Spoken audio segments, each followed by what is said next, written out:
Tony Hawk's Pro Skater. If you've been watching my channel for I don't know, 8 months, you'll know that I'm a huge fan of the Tony Hawk franchise. Doesn't matter what it is. Tony Hawk 1, 2, 3, Underground, American Wasteland, all the games are from Neversoft are good, really. As we all know by this point, the series took a steep decline in the late 2000s and 2010s, but even after all these years, I still can't stop playing them. But one part of the franchise that isn't really talked about much is all the wacky stuff that Activision would release with this funny Birdman's name on it. I mean, in the 2000s, Tony Hawk was basically everywhere. He was in video games, movies, TV shows, radio shows, anything and everything had this man's name on it. So of course, the main moneymaker, his video game franchise, was a perfect way to market anything to anyone. So in turn, Activision, doing what we all know they do best, which as we know is ruining and oversaturating the market with AAA shovelware, would release a plethora of Tony Hawk games. Of course, you had the main series by Neversoft, and most of, if not all of them, in my opinion, were really good. But then you got the wacky shit. Stuff that was basically made for nothing but money, and Activision in the investors meeting would go, "Alright guys, we just made $10 billion this year, but we want $1 billion more. You know that Tony Hawk guy we have a contract with? Well, let's just put him on something or port one of his already existing games to other consoles. And don't worry, we'll give each of these studios like 2 weeks and $10 to make it happen so we can profit off it. Then we'll have billions more in no time. And maybe my wife will finally talk to me." So in turn, we have some of the wackiest and most obscure games to ever have Tony Hawk's name on it. And that's what I want to talk about today. Some of the most obscure Tony Hawk games that you've probably never heard of. But before we do that, here's a message from my alter ego. Hey guys, it's me, Burbussy. I'm Burbus's alter ego who doesn't have a PNG made of him yet, and I'm here to tell you all about his coffee page. Do you like his videos? You don't? Well, you better. If there's one thing that Burbus loves more than making content, it's money. But he hasn't made any off of YouTube yet. The horror! How will he pay for big rigs on Steam now? But with his coffee page, you can give him your hard-earned cash so he can buy cool things like his sealed copy of Cory in the House for DS. So go ahead and click the link down below to donate, whether it be $10, $100, $1, I don't care, I'm only the messenger. Okay, back to you, Burbus. Man, that guy is annoying. Anywho, on to the wacky stuff. The first game I want to talk about is Tony Hawk's Pro Skater 3. On the N64. Okay, to be fair, this is the least obscure game out of all the ones I'm going to talk about, but when am I ever going to get to cover Tony Hawk 3 on the N64? So it's going in this video. My overall opinion of the game is pretty solid. Of course, the elephant in the room is that it looks worse than the 6th generation console versions, but I mean, hey, what can you really do when you're running on a console that ran this game at 10 FPS? But honestly, the graphics aren't really the issue with this game for me. It's the other stuff that the developers had to do to fit this game on an N64 cartridge. The game is built off the PS1 version of the game, which I'm sure a lot of you know is pretty different compared to the PS2 and other versions of the game. The skate shop is just a static image compared to the 3D environment in the PS2 version. Los Angeles and Canada are swapped in the level select, as well as the levels are incredibly different from one another. Also, in the N64 version, instead of that cool FMV skate video you get at the beginning of the game, you just get this pretty goofy and at the same time kind of charming real-time rendered skate video of all the skaters and their in-game models doing their tricks. Yeah, obviously they had to cut down a lot of stuff to fit this. You can't get any unlockable videos, you can only unlock Officer Dick and Wolverine, although I am kind of surprised to see them here if I'm being honest, as well as the music is very interesting. Tony Hawk 3 has an amazing soundtrack and is without a doubt not only my favorite Tony Hawk soundtrack, but also just one of my favorite licensed soundtracks of all time. Old me didn't know what the fuck he was talking about when he made that terrible video. So, how does the N64 version of the soundtrack fare? Is it good? Is it comparable? Spoiler alert.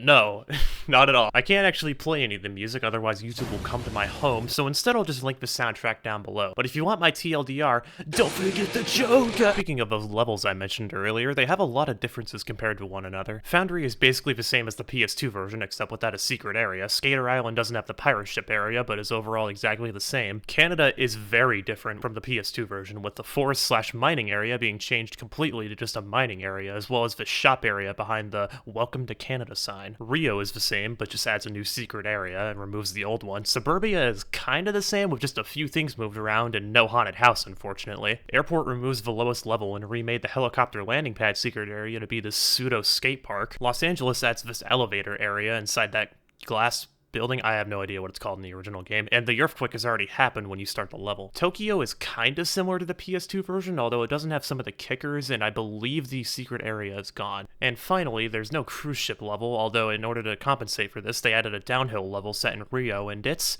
just okay. Other than the levels being different, the game itself feels pretty alright to play. My only real complaint is that they changed the special sound effect for some reason, as well as reverts just kind of work whenever they feel like it. Not enough to get me to stop playing the game, but it can definitely get annoying at times. Reverts also slow you down much quicker in this version compared to any other that I know of. You can pull off only like 2 before you come to a complete stop. This actually makes the game much harder than the PS2 version. But other than that, I can't really say I hate this version of the game. It's got its charm, and that's what keeps it from being just another forgettable port. It was also the last game ever released on the N64, so it even has some historical value to it. Overall, I recommend this version of the game. Just make sure you turn off the in-game soundtrack and just play your own in the background. Now for our next game, it isn't really all that much of a game, but more of a playable advertisement. You guys remember Flash games, right? Well, seeing how 0% of you are 13 to 17 and the rest of you are liars, you probably don't. Tony Hawk's Underground 2 is a game that exists on everything, from PlayStation to PC, but did you know that there was also a Flash game of it too?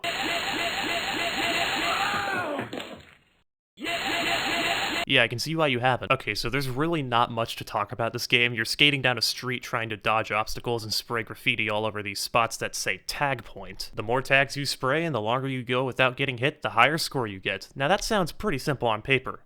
Because it is. But this game is just so badly programmed that it's almost impossible to do anything. Whenever you think you're about to dodge or jump over an obstacle, the game just says nah, and you get hit anyways. Not to mention that the audio in the game sounds like an intern made it in 10 minutes. When you get hit, you don't just go, ow, you do a fucking blood-curdling scream. You can also just spam the tag button and your guy will just go, yeah.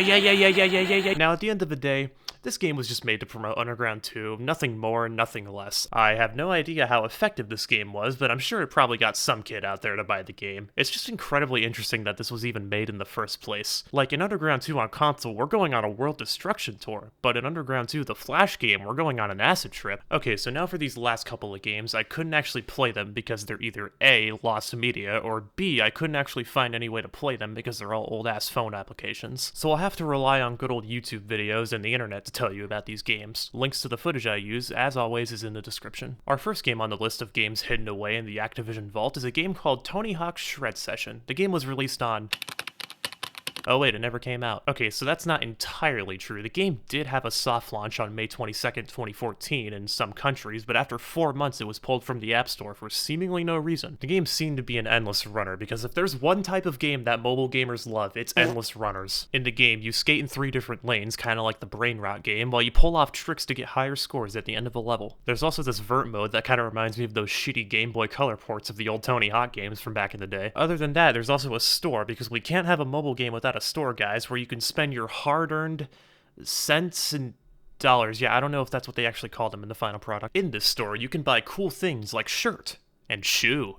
You like shirt and shoe, don't you? If I'm being honest, this game looks kind of boring. Hell, maybe Activision thought the same as they took it down just a few months later. I mean, all you do in this game is just run in a straight line while wiggling your finger on screen like a madman. I honestly don't think they were missing much with this one being delisted. You can find an IPA of it on the internet if you really want to play it, but that's for you to figure out, not me. Our next game is another mobile game, yippee, but this one is a bit more interesting. Y'all know Tony Hawk's Pro Skater 2, right? Of course you do, but have you heard of Tony Hawk's Pro Skater 2 on iOS? No, the footage you're looking at on screen isn't an emulator. This is an official port of Tony Hawk's Pro Skater 2 running on an iPhone. Released on April 1st, 2010, Activision would release this joke of a port on the App Store. And no, I'm not just saying that because it was released on April 1st. This is probably one of the worst ports of Tony Hawk 2 that's ever been released. Well, of the official console versions at least. Now, I'm sure you're wondering why I would say such heresy about one of the best games of all time.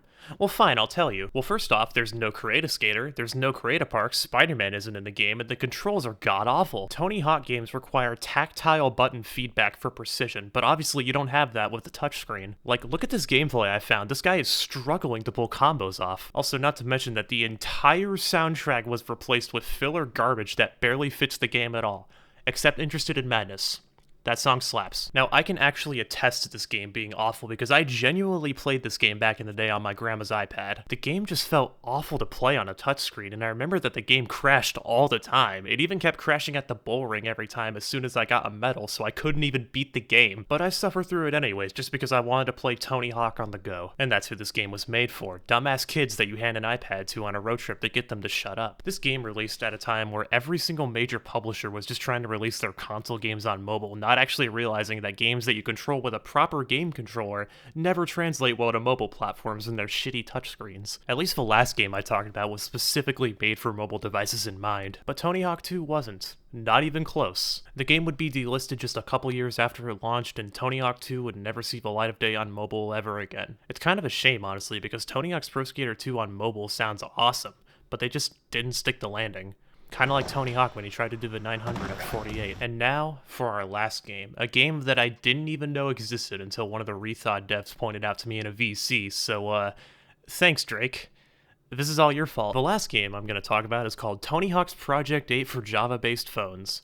Yes, we're going there. Released sometime in 2006 or 2007, I couldn't actually get a straight answer for the year it was released on. That's how you know this game is really good. Tony Hawk's Project 8 for Java-based phones is definitely a game that exists, I'll give it that. At first I thought this game was lost media, but after 2 more seconds of Googling, I actually found out you can play it online. So I did, and this is one of the weirdest ports of a video game I have ever played in my life. I wouldn't even really consider this like a port, it's more of like a random ass game they slapped Tony Hawk's name on to make like $5 off some gullible Java game players. The game consists of you controlling a black silhouette while you skate down a hill that's also pitch black. You can do tricks, but you have to do this pseudo rhythm game to perform them, as well as you can also grind on rails.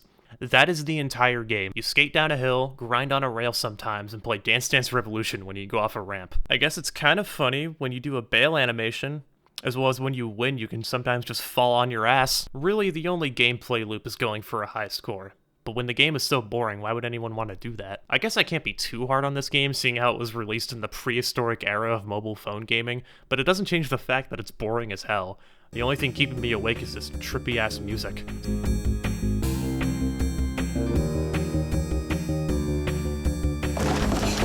So those were some of the Tony Hawk games that you may or may not have heard of. From games that were good, to games that were bad, to games that have nothing to do with Tony Hawk, this franchise has seen some wacky games to grace the Birdman's name. With Tony Hawk's Pro Skater 3+4 on its way very soon, don't worry, you'll get your turn soon.